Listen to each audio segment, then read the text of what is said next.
और कानपुर में कालिंदी एक्सप्रेस पलटाने की साजिश के मामले में घटनास्थल से 200 मीटर दूरी टोल प्लाजा में दो बाइक सवार संदिग्ध कैद हुए। टोल प्लाजा से ठीक पहले अचानक बाइक रोककर आपस में बात करते दिखे दोनों संदिग्ध और सीसीटीवी फुटेज के जरिए संदिग्धों की तलाश में पुलिस जुटी है। और ये सीसीटीवी फुटेज इस वक्त हम आपको दिखा रहे हैं जो कि टोल प्लाजा के पास का है। यहीं पर बाइक पर बैठकर आए ये दोनों, जिसको हम सर्कल करके दिखा रहे हैं, संदिग्ध माने जा रहे हैं। इनकी तलाश कर रही है पुलिस। ये फुटेज घटना के समय के आसपास का ही बताया जा रहा है और इसीलिए ये दोनों इस वक्त एजेंसियों के रडार पर हैं। इनकी तलाश की जा रही है। कानपुर में ट्रेल पलटाने की जो साजिश थी उसमें ये दोनों पास ही के टोल प्लाजा पर सीसीटीवी में कैद हुए हैं। ये यहां रुकते भी हैं, आपस में बातचीत भी करते हैं और ये पूरा फुटेज उसी टाइम के आसपास का है जब इस घटना को अंजाम दिया गया था। सीसीटीवी में कुछ संदिग्ध कैद हुए हैं जिनकी तस्वीर इस वक्त हम आपको दिखा रहे हैं।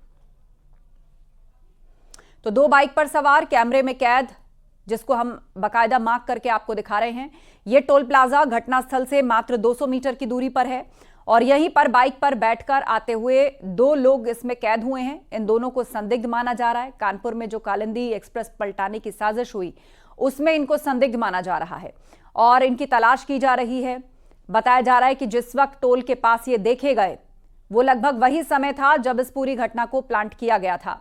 तो सीसीटीवी में कैद हुए हैं संदिग्ध, दो बाइक सवार कैमरे में कैद हुए हैं, टोल प्लाजा के सीसीटीवी में कैद हुए हैं संदिग्ध। अमित गंजू से इस पर अपडेट लेते हैं। जी अमित, और क्या जानकारी इन दोनों से संबंधित मिल पाई है?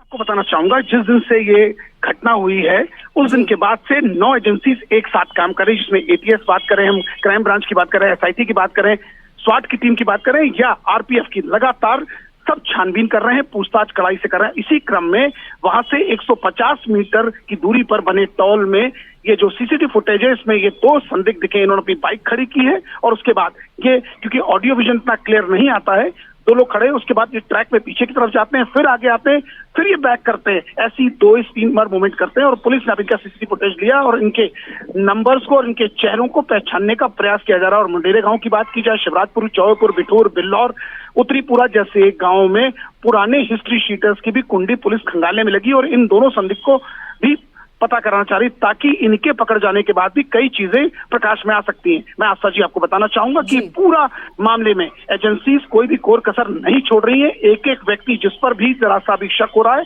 उसको पुलिस डिटेन कर रही है और उसकी कुंडली खंगाल रही है। और ऐसे में जहां एक और मोबाइल टावर्स को भी कम कराया गया, उनके नंबर्स को 750 से ज्यादा नंबर जो हमारे सूत्र बताए, उसके अब 300 को स्क्रीन किया है, 218 पर देखा गया और 109 ऐसे मोबाइल नंबर हैं जो मुंडेरी गांव से लेकर शिवराजपुर के बात है। और उस रात में जो 25 मिनट के अंतर्गत पे जो मोबाइल्स एक्टिव रहे, 35 मोबाइल नंबर है जिस पर पुलिस अब स्टडी कर रही है। जी बिल्कुल, आप नजर बनाए रखिए। जानकारी के लिए आपका शुक्रिया।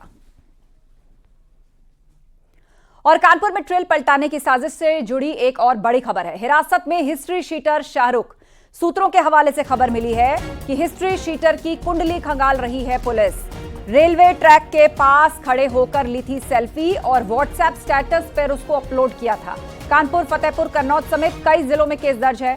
2 महीने पहले पश्चिम बंगाल से घर आया था ये हिस्ट्री शीटर। मुंडेरी गांव का रहने वाला है हिस्ट्री शीटर शाहरुख और इसके बारे में बताया जा रहा है कि इसने ट्रेन के पटरी के किनारे खड़े होकर सेल्फी भी ली थी और उसको अपने व्हाट्सएप स्टेटस पर भी लगाया था।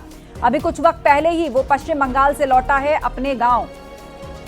और लखनऊ से अहम अपडेट, डीजीपी प्रशांत कुमार ने सख्त निर्देश जारी किया है।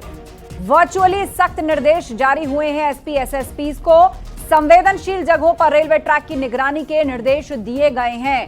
ऐसी जगहें जो संवेदनशील हैं, जिनके आसपास छिपने की जंगलनुमा या सुनसान जगह हो सकती हैं, उनकी निगरानी करनी होगी एसपीज और एसएसपीज को।